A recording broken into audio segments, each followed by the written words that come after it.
নমস্কার দর্শক বন্ধু, ইনস্টা খবরের এই প্রতিবেদনে আপনাদের সকলকে স্বাগত। আমি অভিজিৎ। আজকে আপনাদের দীঘায় যে জগন্নাথ মন্দির রয়েছে সেই সম্পর্কিত বিভিন্ন তথ্য নিয়ে উপস্থিত হয়েছি। আমরা প্রত্যেকেই জানি পুরীর ন্যায় আমাদের দীঘাতেও, আমাদের প্রিয় দীঘাতেও একটি জগন্নাথ মন্দির হতে যাচ্ছে। এই মন্দিরটি উদ্বোধন হচ্ছে আগামী 30শে এপ্রিল এবং সেই উপলক্ষে 29শে এপ্রিল যাগযজ্ঞ ও প্রাণ প্রতিষ্ঠা হবে এই মন্দিরের। মন্দিরটি উদ্বোধন করবেন আমাদের মুখ্যমন্ত্রী শ্রীমতী মমতা বন্দ্যোপাধ্যায়। এই মন্দিরটি প্রায় 20 একর জমির ওপর তৈরি হচ্ছে এবং এটা করতে রাজ্য সরকারকে প্রায় 250 কোটি টাকা খরচা করতে হয়েছে। আর এই মন্দিরটি তৈরি করেছে হিডকো। এই মন্দিরের উচ্চতা হচ্ছে 213 ফুট, পুরীর মন্দিরের নয়। এবং আপনাদের প্রত্যেকের জানলে আনন্দ হবে যে পুরীর মন্দিরে যেরকম ধ্বজা পরিবর্তন করা একটা মেজর অ্যাট্রাকশন, সেরকম দীঘার এই মন্দিরেও প্রতিদিন ধ্বজা পরিবর্তন করা হবে। এবং সেই কারণে দীঘা মন্দিরের যে ট্রাস্টি কমিটি আছে তারা পুরী মন্দিরে যে বংশানুক্রমিক ধরে যারা ধ্বজা পরিবর্তন করে তাদের পরিবারের 3-4 জনকে কর্মে নিযুক্ত করেছে দীঘার মন্দিরের ধ্বজা পরিবর্তন করার জন্য।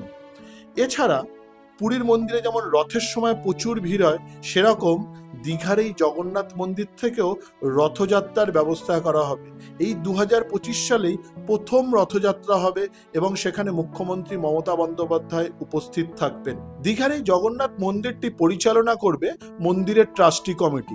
এই ট্রাস্টি কমিটিতে রয়েছে জেলার এসপি, ডিএম, পুরীর জগন্নাথ মন্দিরের প্রধান সেবায়ত, পশ্চিমবঙ্গের দায়িত্বপ্রাপ্ত ইসকনের যে ব্যক্তি থাকবে তিনি, দীঘায় যে জগন্নাথ মন্দির ছিল সেখানকার যে পুরোহিত ছিল উনি, এরা মিলে ট্রাস্টি কমিটি তৈরি করে দিয়েছে রাজ্য সরকার এবং সেই ট্রাস্টি কমিটি এই জগন্নাথ মন্দির পরিচালনা করবে।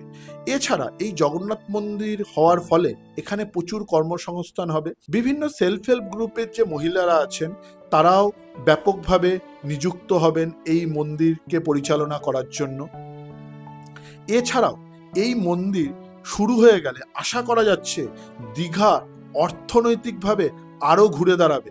দীঘাতে এখন অলরেডি সারা বছর বাঙালি যাওয়া আসা করে, সারা বছরই দীঘাতে ভিড় থাকে, কিন্তু এরপরে সেই বাঙালির কাছে একটা উপরি পাওনা হবে, সমুদ্রের সাথে সাথে তার সাথে জগন্নাথ মন্দিরও দর্শন হবে। সেই জন্য আশা করা যায় দীঘা পশ্চিমবঙ্গ তথা ভারতের পর্যটন শিল্পের মানচিত্রে আরো বড় আকারে দেখা দেবে। আমাদের এই মন্দিরের উদ্বোধন এবং পরবর্তী কার্যকলাপের দিকে দৃষ্টি থাকবে। দর্শক বন্ধু, আপনারাও যদি এই ধরনের খবর দেখতে চান বা আপনাদের এই খবর ভালো লাগে তাহলে আমাদের চ্যানেলটি অবশ্যই সাবস্ক্রাইব করুন এবং লাইক ও শেয়ার করতে ভুলবেন না।